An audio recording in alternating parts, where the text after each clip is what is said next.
panahon, may babaeng tila'y sinasamba dahil sa kanyang kagandahan. Ngunit sa kagandahang ito, tila'y nagalit ang Diyos ng kagandahan. Kung kaya, naganap ang isang istorya. Bakit mo ako pinatawag, mahal kong ina? Ipinatawag kita sapagkat nais kong paibigin mo ang babaeng lumalamang sa kagandahan ko. Paibigin mo siya sa isang katakot-takot na nilalang.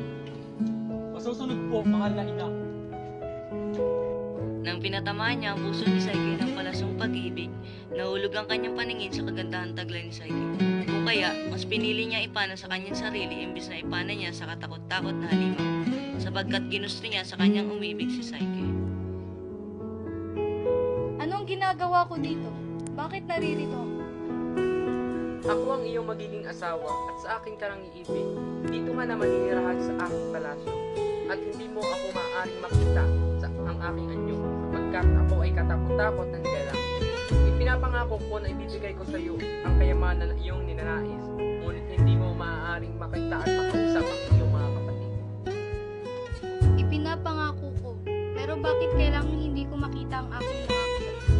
Sapagkat gusto ko na silang makita at makausap kahit sandali lang. Sige, pinapayagan na kitang makausap at makita ang iyong mga kapatid.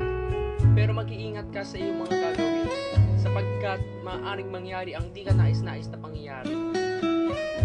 Oo, mahal. Pangako, mag-iingat ako. Ang saya siguro na magkaroon ng asawa na ibibigay sa iyo ang lahat ng iyong kagustuhan. Ngunit hindi ba ang iyong asawa ay isang katakot-takot na nilalang? Pero hindi ko pa nakikita ang kanyang ano, kaya't hindi ko pa sa inyo masasabi na tama ang inyong hinala. Bakit hindi mo subukang tingnan kapag siya'y tulog nang malaman natin kung ano ba talaga ang kanyang anyo? At kung sakaling isa nga siyang katakot-takot na nilalang, iyon ang tapusin bago ka pa niya patayin.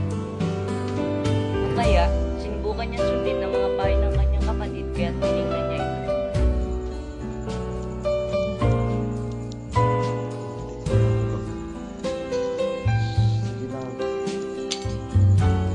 Anong ginagawa mo dito? Bakit ka nandito? Nais mo ba akong patayin? Di ba't nangako ka? Bakit kailangan mo akong suwayin? Minahal naman kita ng higit pa sa iyong hiling. Kailangan na kitang iwanan at lisanin. Sandali! Patawarin mo ako! Nagawa ko lamang iyon dahil gusto kong malaman kung sino ka ba talaga.